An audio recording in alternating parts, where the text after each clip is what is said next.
Param Vijayate Sri Krishna Sankirtanam, total world victory of Hare Krishna.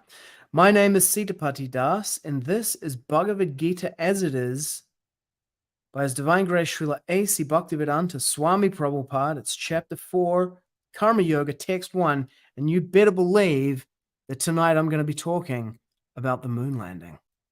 Let's go.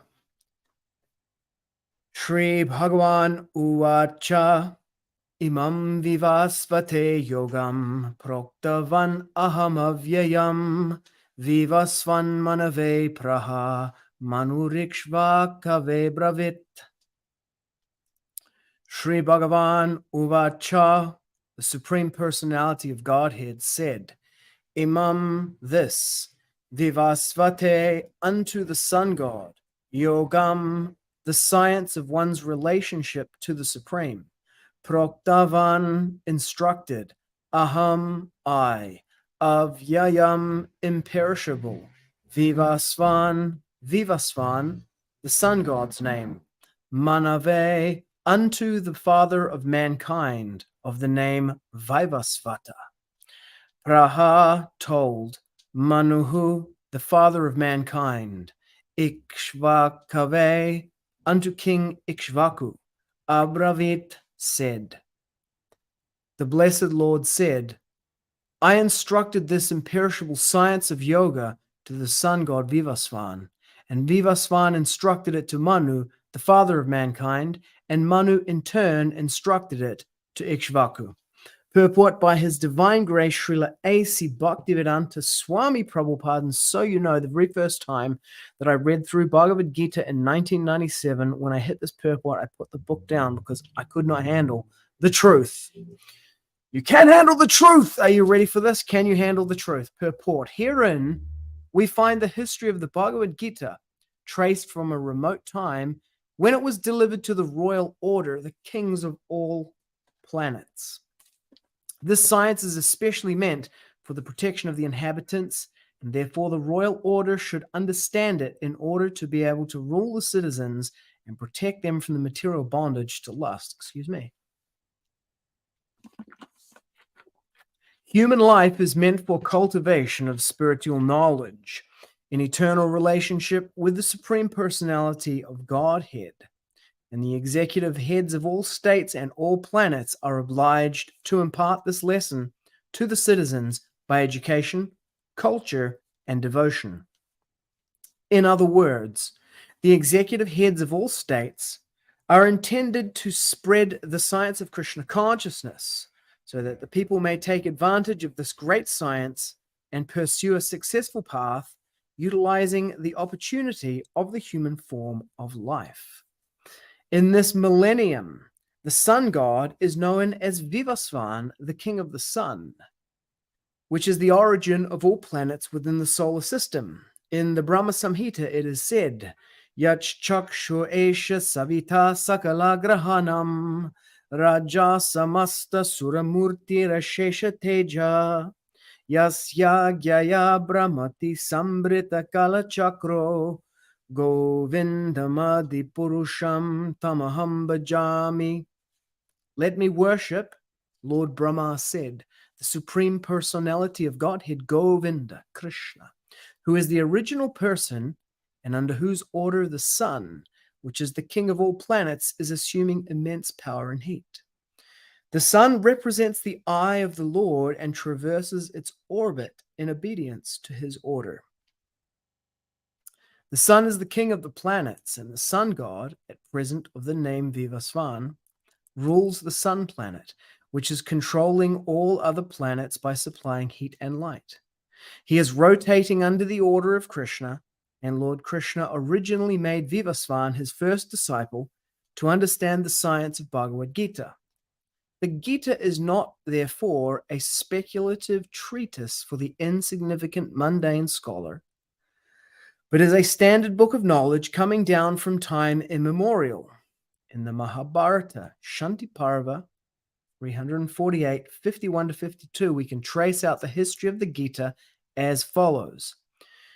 Treta yuga dao chattato vivasvān manave dadao manushcha loka brityartam sutta ikṣvākave dadao ikṣvākuna cha kittit katito vyapya lokanavastitaha.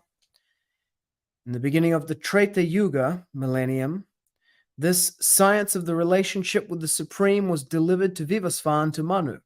Manu, being the father of mankind, gave it to his son, Maharaja Ikṣvāku, the king of this earth planet and forefather of the Raghu dynasty in which Lord Ramachandra appeared.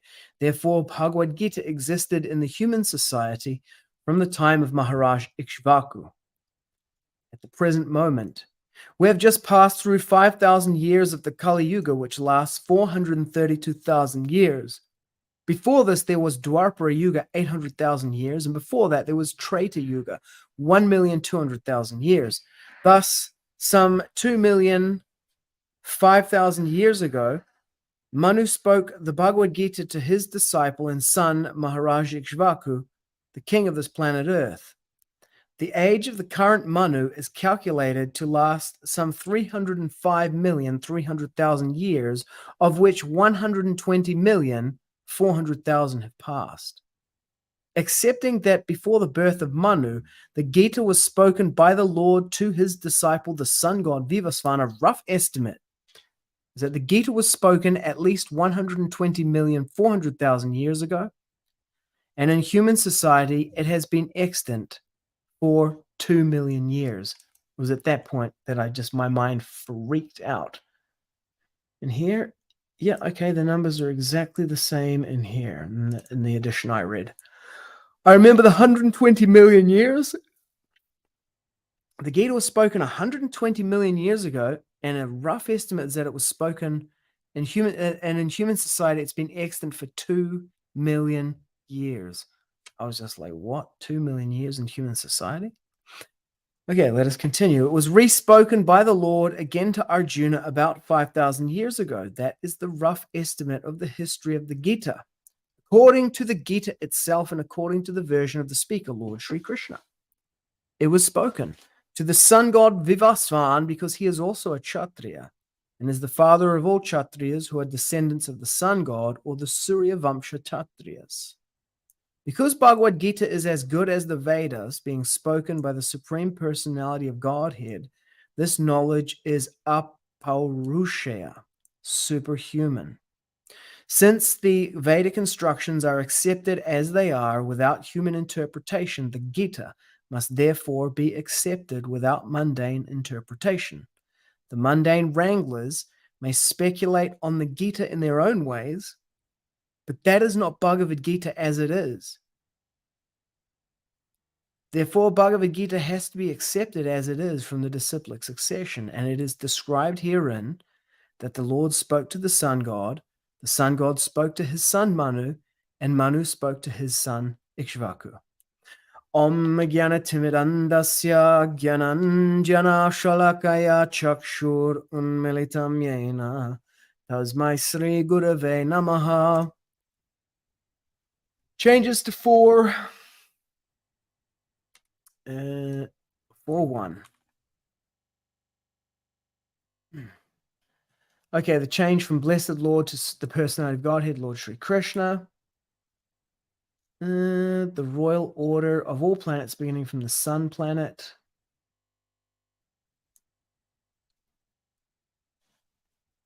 The kings of all planets are especially meant for, and therefore the world should understand it. The science of Bhagavad-gītā. Reference to Brahma Samhita added. That there is a acceptable kind of thing to enhance it.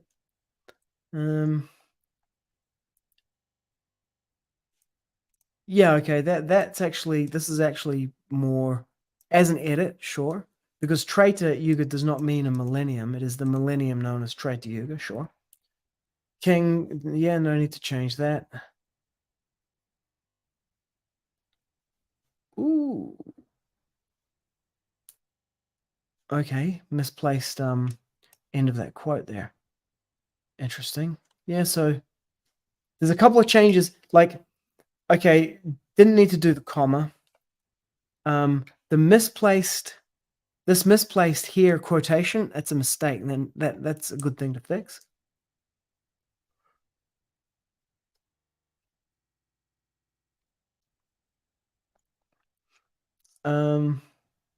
This millennium known as Treta Yuga, yeah. Yeah. Changing the hyphen to an M dash or whatever that is. Adding that 552. Making these changes here, however, excessive. This blessed Lord, the personality of Godhead, Lord Sri Kṛṣṇa, complete stylistic edit change. Unjustified. Okay, let's see if we can find chapter revisions 4. Chapter 4 PDF. Let's see if this gets us the one we're after. Yep, and then let's see if we can do the same thing here. If we say 04, chapter 4, is that going to bring up the one we want? Okay, very good.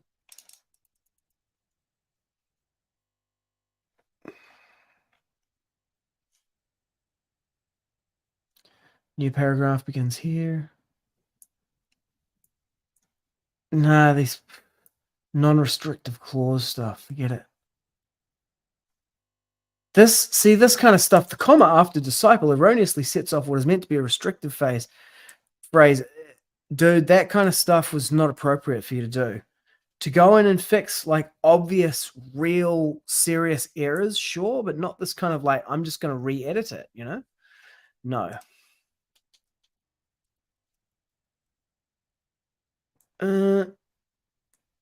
Okay, that's a sense of the changes that have been made.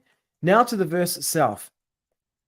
This chapter, chapter 4, Transcendental Knowledge, begins by Kṛṣṇa explaining that he originally instructed this to the god of the sun, Vivasvān. This is the first time where Kṛṣṇa kind of like, this is how Kṛṣṇa actually introduces who he is to Arjuna. Because up to this point, although we as the audience have been privy to the fact that Kṛṣṇa is the Supreme Personality of Godhead, he's still to Arjuna, his friend who he's listening from. It's at this point where Arjuna is going to do a double take and just be like, hang on a second, what did you just say? It's on the order of the moon landing is fake. If you imagine what that does to you, and I had the same reaction here because I got to this part and just went like, hang on a second, what? This has been extant in human society 2 million years. And, you want to know that I have had, as a child, an intensely scientific worldview. People are like, oh, yeah, I believe in science, but like they don't really know that much science. They don't really understand the scientific method. They haven't really studied much of the body of knowledge of science, but they just kind of believe in science. They're kind of like people who are like, oh, I'm a Christian or I'm a Hindu or whatever, but they can't quote anything from the Shastras. They couldn't sit down and give a class from the Bible, or they couldn't give a sermon from the Bible or a class from Bhagavad-gītā. And their relationship to science is like that. My relationship to science is not like that at all.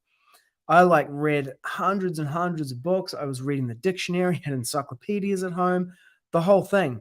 So for me, reading the idea that this had been extant in human society for 2 million years, recorded human history, like 6,000 BC, like max 3,000 BC, and then speculatively, out to 6K maybe. You had, we don't even know how old the Sphinx and the Great Pyramids are or anything. We actually have no idea. But, recorded history goes back to like 2,000, 3,000 BC, maybe, max. And then before that, we're speculating, massively speculating. But then we have these ideas, like the idea, I don't know how it's changed recently because I'm not keeping up with it. But, at that time, the understanding was what we call modern human beings as we know them, have been around for about 100,000 years, maybe pushing it out to 300,000 if you really stretch it out there. But Modern humans beyond that, it's like they don't exist. They're another species. So the idea that there could be human society and that the Bhagavad-gītā could be extant in human society for 2 million years, it's like, dude, are you kidding? Like, once you get out to 2 million years, what is it? Where's the split between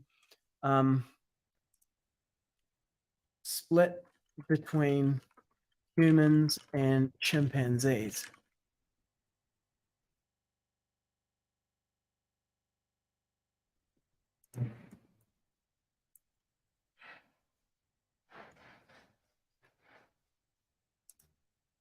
$10 million years back. Common ancestor 30 million years ago. 14 million years, the earliest member of the human line. African apes, 30 million.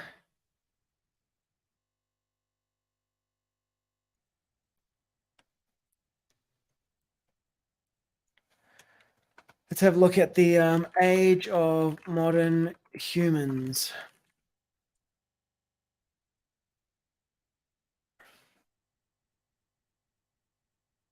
Yeah, you see here, like, this is because I read tons of encyclopedias. So encoded in my brain is this idea that it was actually clearer in the, this is Britannica, was clearer in here. See this? 315,000 years, 100,000 years earlier. Okay. Modern humans had reached Southeast Asia by 70,000. Oldest securely dated modern human remains of 400,000. 164,000 years ago, modern humans were collecting and cooking shellfish. 90,000 years ago, they're making tools. You know, and then within just the past 12,000 years, our species, Homo sapiens, made the transition to producing food and changing our surroundings. That's kind of like agricultural revolution, right? So here, anatomically modern humans emerged around 300,000 years ago. So this was my understanding when I came to Bhagavad-gītā. Modern humans, 100,000, 300,000 years ago, exhibiting behavioral modernity around 160 to 60,000 years ago. The Neolithic Revolution, that's the agricultural revolution, 13,000 years ago. So this is the worldview that I came to the Bhagavad-gītā with. I'm like, 2 million years? That's like not a cultural time scale, man. That's not even civilizational time scale. That's like species time scale. So I was just like, dude, this is like too much for me. This is like, it doesn't fit, you know? So that's where I kind of rejected that. At that point, I couldn't get the two things to fit together. I kept going, of course, as you can probably tell. Real complete change, as you can probably tell. But yeah, it was spoken 120 million years ago in this system to the sun god, and it's been in human society for 2 million years. Radically different worldview. I mean, one way to understand this is to understand it as it is. Just understand it as it is coherently, and then see what you see about the world through that. And it's kind of like you could call it ascending, descending, whatever. It's just understanding it as it is, you know, without trying to interpret it or come up with a theory to make it fit anything else. You just understand it as it is. Hare Krishna, Vaishnava Seva Prabhu. Thanks for tuning in.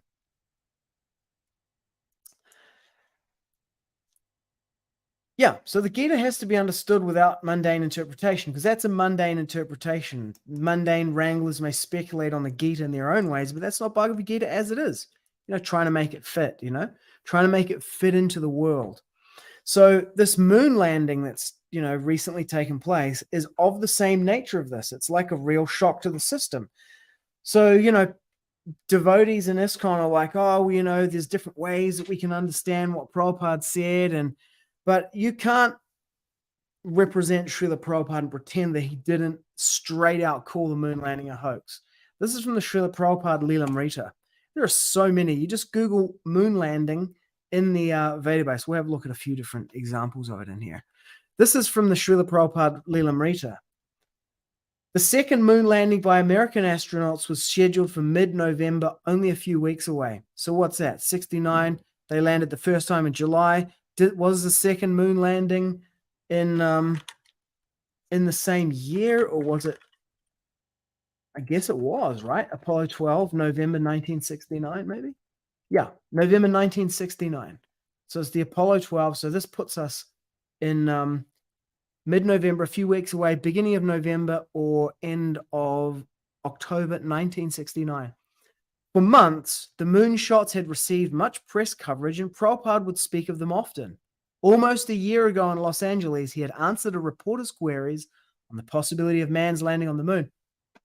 Just like we are going from one place to another by motor car or by airplane, this mechanical process will not help us go to the moon planet.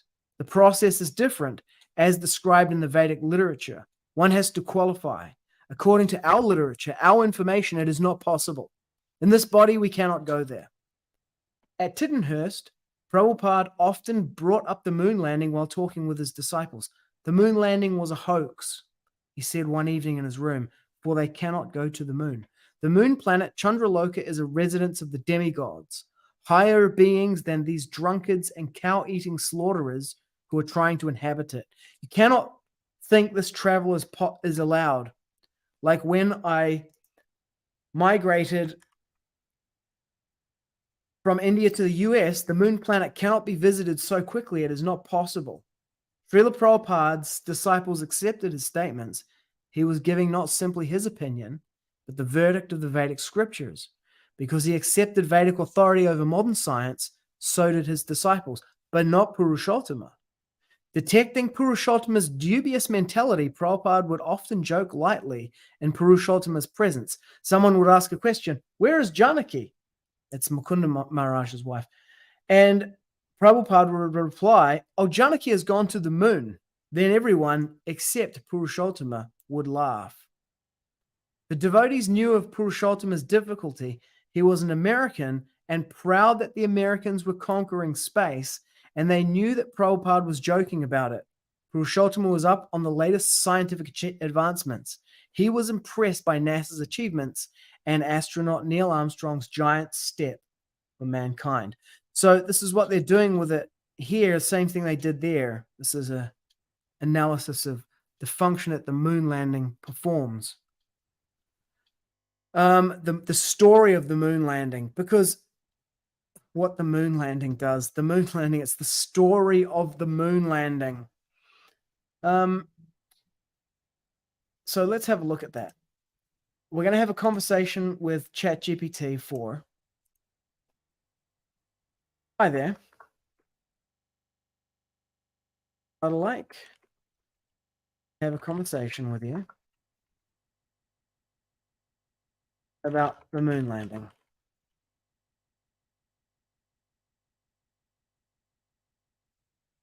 Of course, the moon landing is one of humanity's most significant achievements. Which aspects would you like to discuss? The technology behind the Apollo missions, the historical context, the astronauts, or perhaps the conspiracy theories that some people believe? I have a thought experiment for you.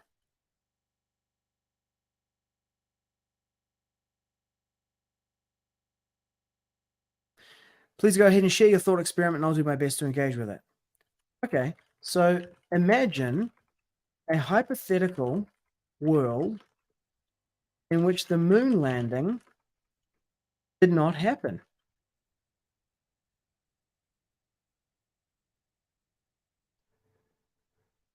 Okay, it would imply a significant divergence in history.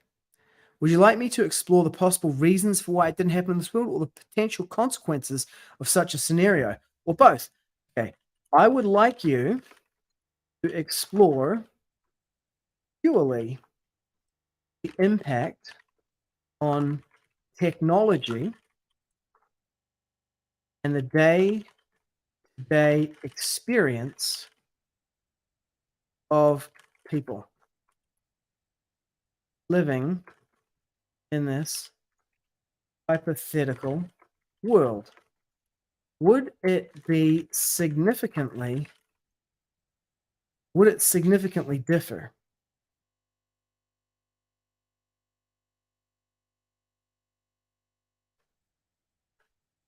from the world in which we live?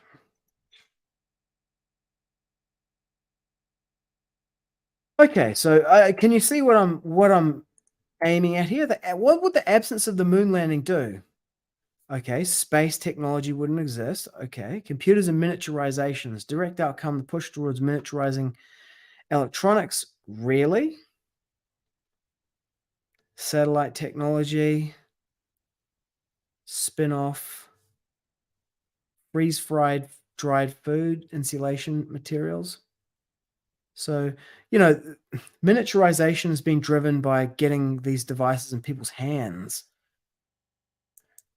Okay, so space program, development of microelectronics, personal computers, mobile phones, right? Okay, so mostly it's inspiration to an entire generation. It instilled a belief in the seemingly impossible. And this enthusiasm arguably permeated other fields. There'd be less wonder and ambition in the world. Inspired many to pursue careers, entertainment, influenced movies, TV shows. Yeah, the core trajectory of technological progress might not radically diverge in this hypothetical world. Okay. Yeah. Now, would I be able to tell if I lived in a world where the moon landings were faked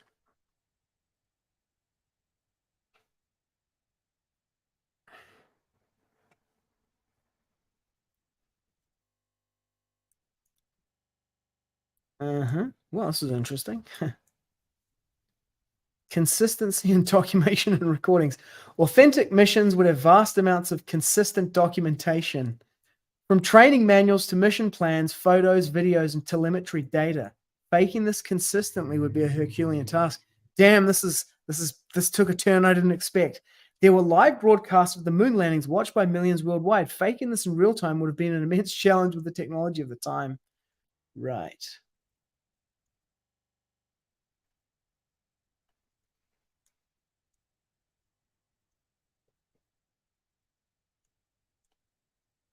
Too many people would have to know about it. Yeah. Okay, great.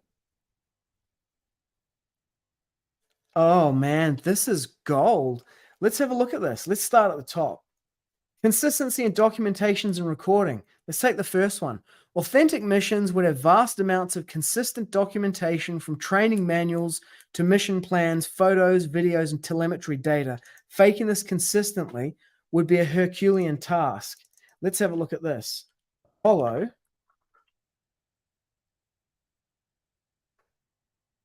telemetry data.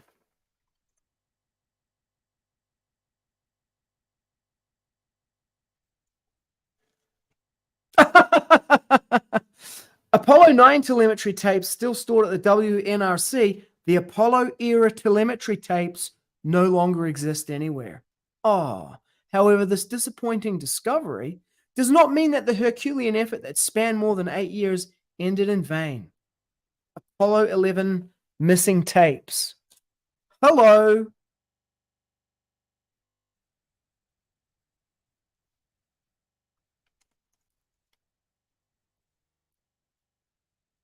The missing tapes. Let's go back to what ChatGPT is saying. Here's what someone could consider in trying to determine the truth. Authentic missions would have vast amounts of consistent documentation, including telemetry data. Faking this consistently would be a Herculean task, and it turns out that it doesn't exist because somehow we lost not only the technology but the evidence of it. Let's have a look at the Apollo 11 missing tapes. The thing about this is that ask the right questions in the way that I did it with the AI. It didn't go to, we all know that the moon landing happened. It went, here's how you would actually reason your way through it. And when you follow that line of reasoning, you find out that the evidence is not there to support that this thing was real. Anyway, I get a little bit emotional about this, man, because dealing with these human beings on this planet, man. Subsequently lost. Oh, we lost all of the. Oh, we tried to find the tapes, but we couldn't find it. Okay. What about the Apollo 11 telemetry? Did they get it together for that one? Apollo 12 telemetry data.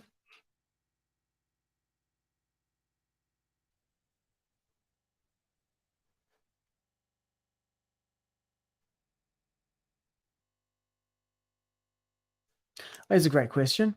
Is the telemetry data available for 12, 14, 15, 16, and 17? Ooh. Where is the telemetry data? Where is the telemetry data for the other ones? Search for the missing tapes. References. Moon tapes. We lost the evidence. Apollo 12 telemetry. So let's just search for it like this. Apollo 12 telemetry data. Yeah. Searched for that a second ago. Lightning strike. Here we go. Let's have a look at this.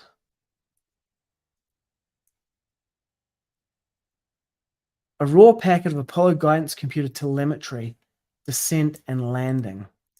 Okay. So here's some telemetry data from that one. NASA deleted telemetry data. Let's have a look at this. What does this one say?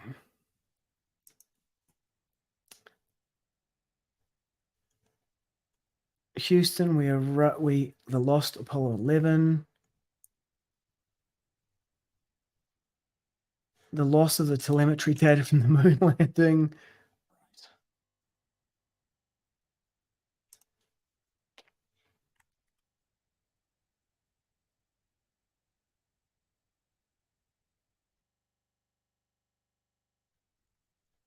Okay. Is it only 11? Lunar landing modules. Did the metrics go to the moon? Oh, metric system. Okay, there's not much in there.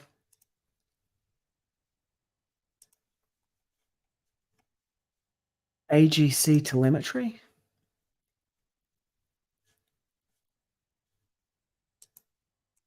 Right. Okay, let's have a look at the next one. So faking this consistency, so the telemetry data. The photos, this whole website's looking at the photos that they supposedly took on the moon, and they have problems with the angles of the shadows in there. That's a whole thing you can look into. Live broadcast of the moon landings watched by millions live. They did it the same way that they did it with the Indian one, which is that there's no direct feed of the thing. What you're watching live is you're watching a camera looking at a screen in mission control. That's exactly the way they did it in 1969, and that's exactly the way that they did it with this latest moon landing.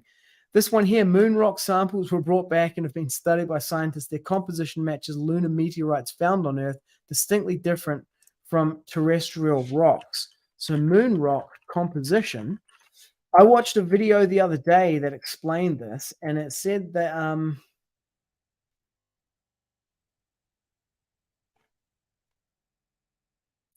that the moon rocks. Let's have a look. Geology of the moon.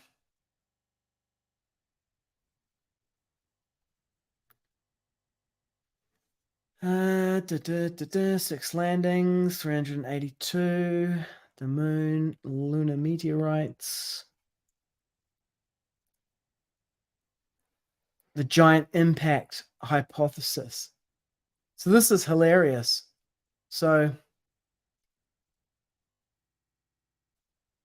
the giant impact hypothesis is that the moon results from the impact of some body into the Earth, which then throws a huge amount of the Earth off into orbit, which becomes the moon. And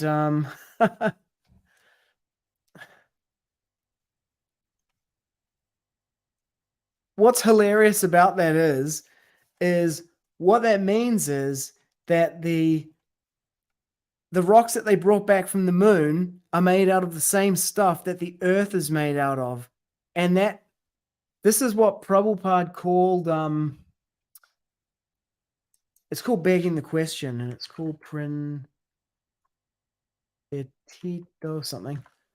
I was reading about it, Prabhupada was talking about it today. And what that is that it's like, the reason why they think that the moon came from an impact on the earth is because analyzing the rocks that came back from the moon, they're actually from the earth. So they're like, it's actually from the earth. So it means that the moon must have come from the earth, or the rocks themselves are from the earth. The lunar modules left on the moon and the tracks made by the astronauts have since been imaged by lunar missions from other nations. Right. This part, so the funny thing about this is that this relies on the idea that the world is made up of nations, which is one of the things that they inculcate into you. No, too many people would have to be in on it. No, a few people around the world who are collaborating all the time to engineer things behind the scenes are running this whole thing. Every one of them keeping the secret. Man, you don't know how many people are out here acting as unpaid advocates for the fact that the moon landing happened. It's like people want to believe in this thing.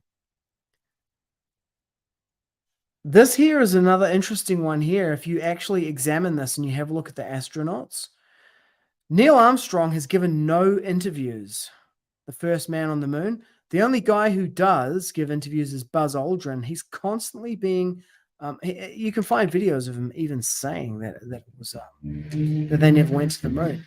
It's the weirdest thing. You find videos of him actually saying that. Buzz Aldrin saying that you've never seen a photo of Neil Armstrong coming out of the lunar lander. And then they were like, what? But we've all seen that photo. And he says, oh no, what you saw was shot in a studio or CGI because there was no cameraman to take that photo. Because people ask that question, who's taking the photo of the guy getting out of the lunar module? Famous photo of Neil Armstrong. Let's see if we can find it. Neil Armstrong exiting lunar module. Lunar lander, it's called. Man, I did an entire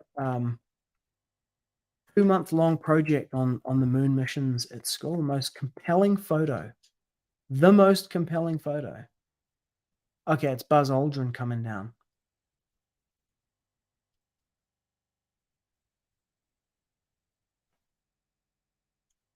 Oh, man. It's like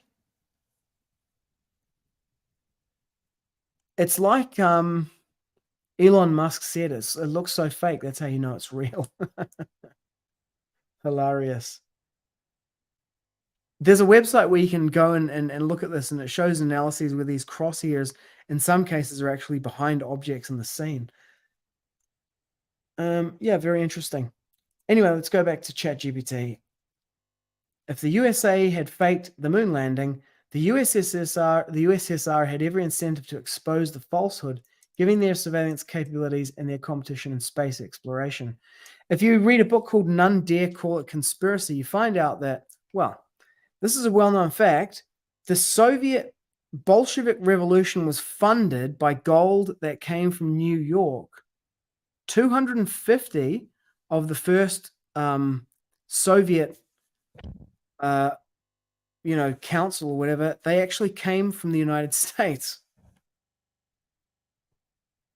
So the idea that that the USSR and the USA they have a common owner. Let's have a look in here because we're gonna stick closely. This is not just me speculating, okay? So if we look at moon landing. What I'm doing here is I'm arguing from Srila Prabhupada's position and then drawing on evidence according to logic and empirical analysis that support that. Okay, this one in Waikiki Beach, 75.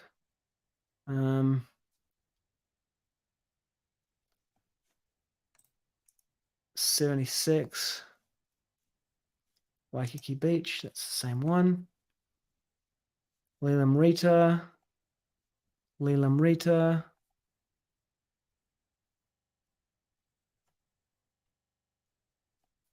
You say impossible for one to land or reach the moon's surface.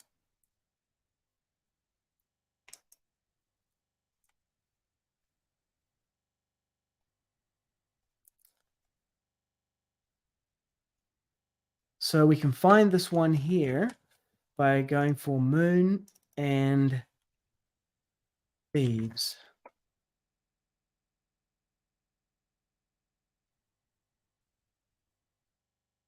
Okay, so we'll try thieves cooperation. Thieves cooperation.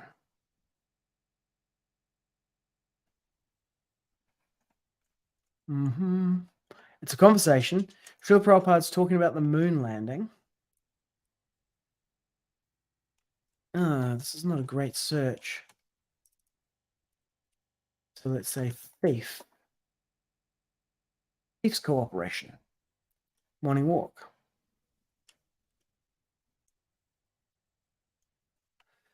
Here's Srila Prabhupada. So this is 1975 in Melbourne. So if you have a look at this, yes, they simply have brought a little dust, that's all. Madhu Dvisha. Now they've found that that same dust is here on the earth. This is where this impact hypothesis comes from. They're like, since the material that came from the moon is the same as the material on earth, it must mean that the moon comes from the earth. Or it must mean that the material that they brought back from the moon came from the earth. Prabhupada, yes, simply propaganda. They are not going.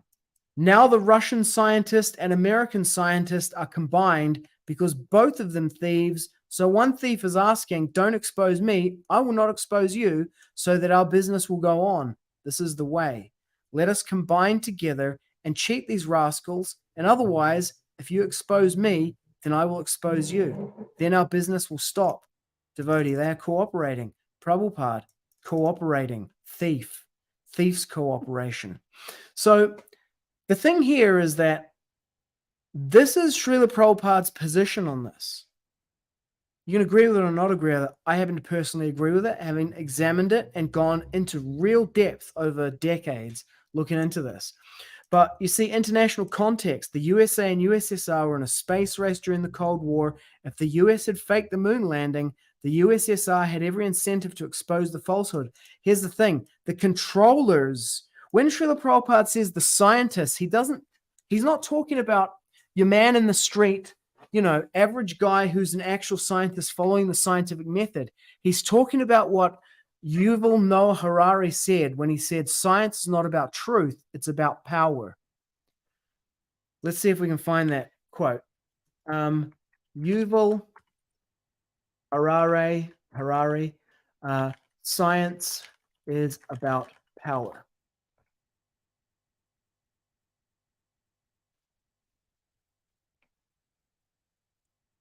It's in a video. Anyway, here we go. See, science is not about truth.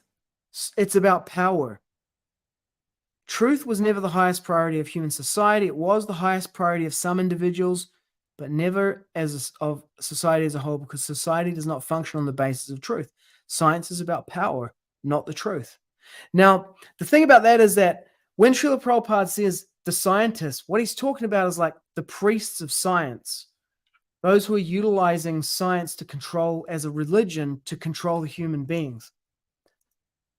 Over time, it will be probable that someone involved in the faking process would come forward, especially as personnel aged or face the end of their careers or lives. Independent agencies and countries have since launched missions to the moon.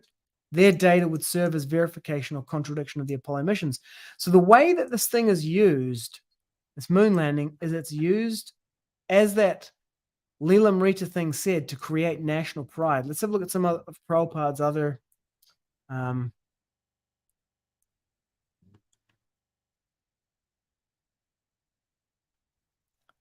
here we go.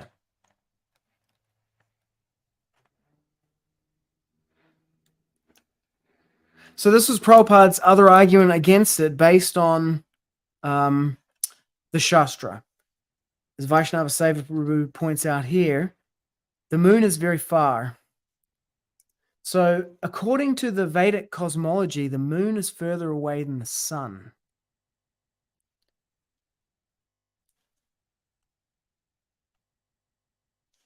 Hari Sori says here, Prabhupada said in Los Angeles, it's very easy to simulate these moon landing pictures in a movie, so that they're just like so many films now where they show this.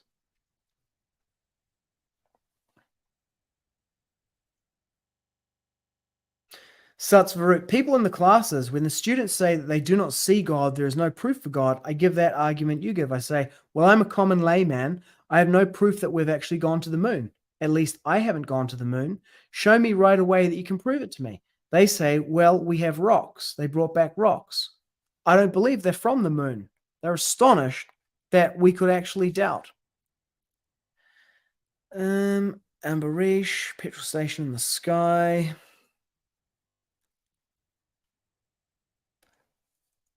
Plan for like getting an intermediate. Let's have a look. Anything else in here?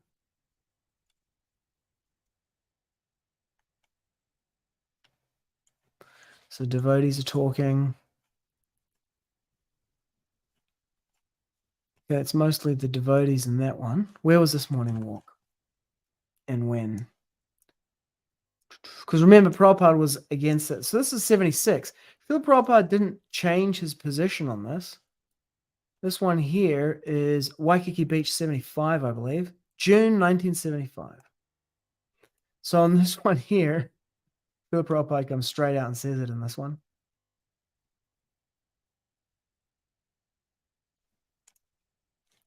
Prabhupada, when they said they went to the moon and they showed films of them landing and walking on the moon, was this all a bluff? Srila Prabhupada, yes, clearly. All laboratory work, that's all. They all made it up? Yes. So Srila Prabhupada and Paramahamsa, well, they have photographs and things. Prabhupada, photograph? What is this nonsense photograph? How long it can go on? So here you have in 1975, 1976, so 7 years after that Apollo 12 and Prabhupada was denying the moon landing before it even happened, Srila Prabhupada was denying the moon landing. So my point here about this is that to accurately represent Srila Prabhupada's position on this is that the US moon landings of the 1960s were faked. It was a scam, it was a hoax. The videos, the photos were faked, and the USSR and the USA are both combined in a thief's cooperation, cheating people. This is mind-blowing for people. It's like literally worldview altering. It's like it violates people's worldview completely. And that thing from the Leela is it's used to create national pride and national identity. The story of the moon landing, not the moon landing itself. The moon landing itself does absolutely nothing. As ChatGPT was pointing out here, the main things about it are the inspirational impact, education, career choices, but inspirational impact. So there wouldn't be that much difference.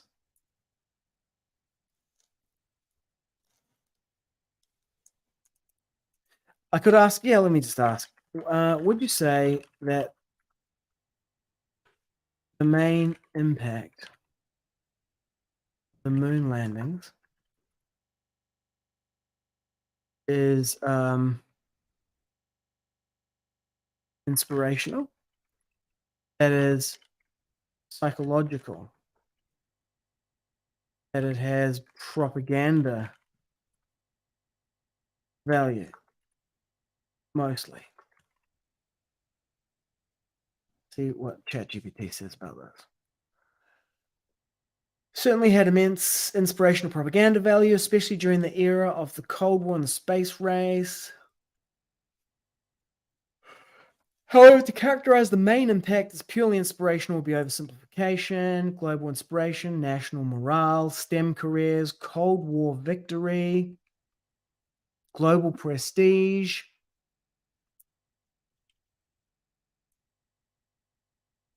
scientific knowledge, the moon's composition, the history of the solar system, Earth, solar system, whatever. Economic impact, yes, substantial funding. So, yeah, not a whole lot. It's interesting because we're entering into a new kind of détente Cold War period with the BRICS, the Brazil, Russia, India, and China and South Africa. And the BRICS summit is literally happening this weekend. And, that's when they, let's Google it in here, BRICS summit. So 1 minute ago, BRICS welcomes new members in push to reshuffle world order.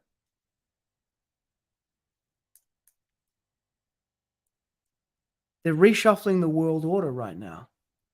And then they're doing the same thing that they did back here. Propaganda victory in context of its rivalry with the USSR. Boosting national morale. So it's for boosting national morale and doing the propaganda victory. But then you could say, well, maybe it does those things, and that's why they did it now, because the bloc is emerging to rival US leadership, and they also actually went there. But no, they didn't go there because for a number of things. Number one, the evidence that they presented doesn't support it. And number two, the reason why Srila Prabhupada comes out and categorically says they're lying, it's not real, is because it's not physically possible for them to do it in the way that they say they're going to do it according to the Shastra. In the same way that according to the Bhagavad-gītā's own version, it's been extant in human society for 2 million years. What that does is it invalidates the idea that modern humans, as we know them, with like language and civilization and all that stuff, have only been around for like 1 to 300,000 years. That idea is invalidated by this. So, again, let's just go back to this. You can have Bhagavad-gītā as it is, and not the mundane wranglers speculating about the Gita, but Bhagavad-gītā as it is. Bhagavad-gītā as it is, Srila Prabhupada's presentation precludes the idea that modern humans have only existed for 1 to 300,000 years, and it also precludes that the moon landings from the 1960s and the moon landings today are legitimate. Inside that view of the world, what that turns out to be is it turns out that these two competing hypotheses, right? One is where the moon landings are real, and then the other one where they're faked, right? So when they're faked, that if you reason from there, if you say, okay, well, let's just, given the Bhagavad-gītā worldview, then the moon landings are faked. What does that mean about the world? What does that mean about everything that I see around you? And it generates a whole other worldview, and one that is called a conspiracy worldview. Srila Prabhupada is like a straight up moon landing denying conspiracy theorist according to the outside world. He's also delusional and believes that God exists and that Kṛṣṇa is the Supreme Personality of Godhead, and he doesn't back away from that 1 inch. That's viewing Srila Prabhupada through the lens of the world. But when you view the world through the lens of the Bhagavad-gītā as it is, it turns out that these people who are running these countries, running these media corporations, running the world banking system, owning all the countries and all moving the pieces and stuff around, are asuras, and they are deceptive. And they deny the existence of the Supreme Personality Godhead, and they want to supplant him themselves. And they're like, well, my body's going to die, so I need to figure out a way to make my body immortal. That's what's actually going on this planet. And so, the idea that the moon landing, and it's like, it's bread and circuses for the people. It's a mind control propaganda to get people to be proud of their nation as they reshuffle the world order. That's the view that comes out of this. This idea, this attempt to reinterpret Prabhupada, to reinterpret to make it all nice and to fit into the New World Order because you want to become the spiritual master to the demons, like Shukracharya. You want to be a respectable ISKCON Hindu priest within the reshuffled New World Order. That's not Prabhupada's program. Srila Prabhupada's program is, as I told the reporter when they asked me before, they're not going to go. And now I'm like, no, it is not possible. According to the Vedic scriptures, they cannot do it. According to the Vedic scriptures, according to Srila Prabhupada, they did not go. And so history is going to come out with the, Apollo 11, they lost the telemetry data. At some point, the ruse will be up.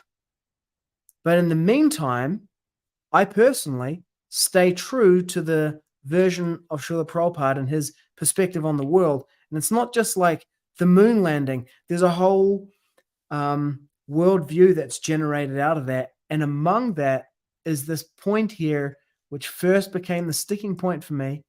When I first read this Bhagavad-gītā here, you might find this idea of the moon landings are faked to be like shocking and, violating of everything that you know about the world. And I get it. I had the same experience when I read that the Bhagavad-gītā had been extant for 2 million years in human society. Even when I wrote the book about the moon landings in 1998, I was left with this one here, that too many people would have to be in on it, involvement of people. How many people, too many people would have to be in on it. That's what I thought. But then I watched what they did with the pandemic live and in real time.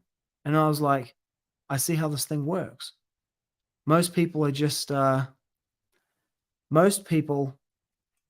along for the ride because everyone else is along for the ride.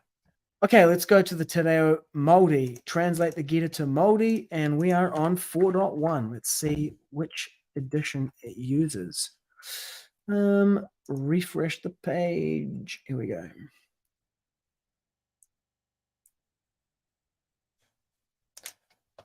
(4.1).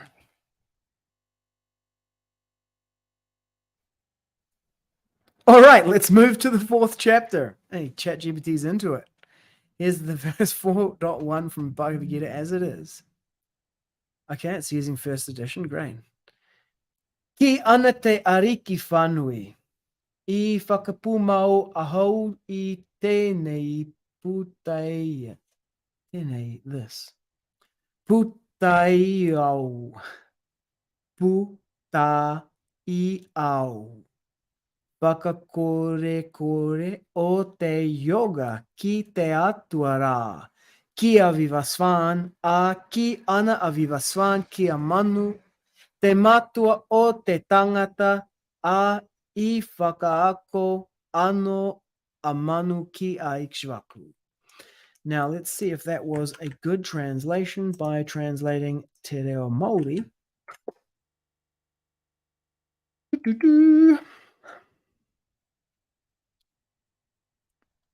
Supreme Lord said, I imparted this imperishable science of yoga to the sun god Vivasvān, and Vivasvān instructed it to Manu, the father of mankind, and Manu in turn taught it to Ikṣvāku.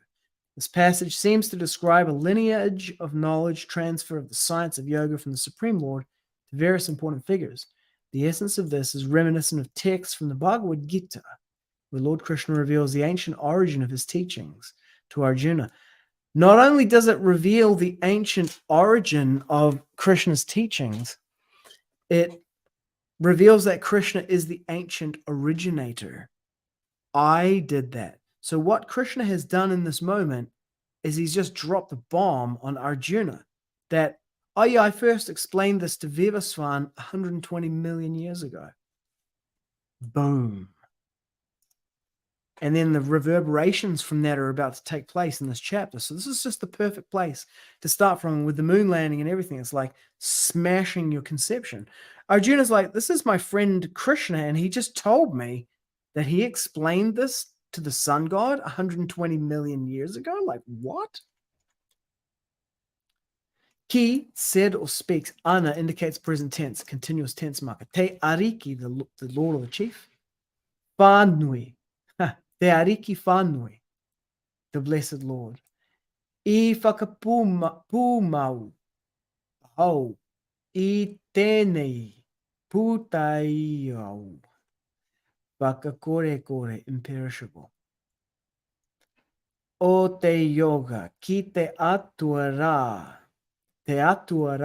the sun god, kia Vivasvān, a ki ana a Vivasvān, kia Manu te matua o te tangata. Te matua o te tangata, the father of mankind. A I whakaako, construct. Ano, a Manu kia ikṣvāku. Okay, back to the Sanskrit to finish. śrī-bhagavān uvāca imaṁ vivasvate yogaṁ proktavān aham avyayam Vivasvān manave prāha manur ikṣvākave bravīt. The Blessed Lord said, I instructed this imperishable science of yoga to the sun god Vivasvān, and Vivasvān instructed it to Manu, the father of mankind, and Manu in turn instructed it to Ikṣvāku. Okay, thanks for tuning in. Param Vijayate Sri Kṛṣṇa Sankirtanam, total world victory of Hare Kṛṣṇa. Mauri Ora.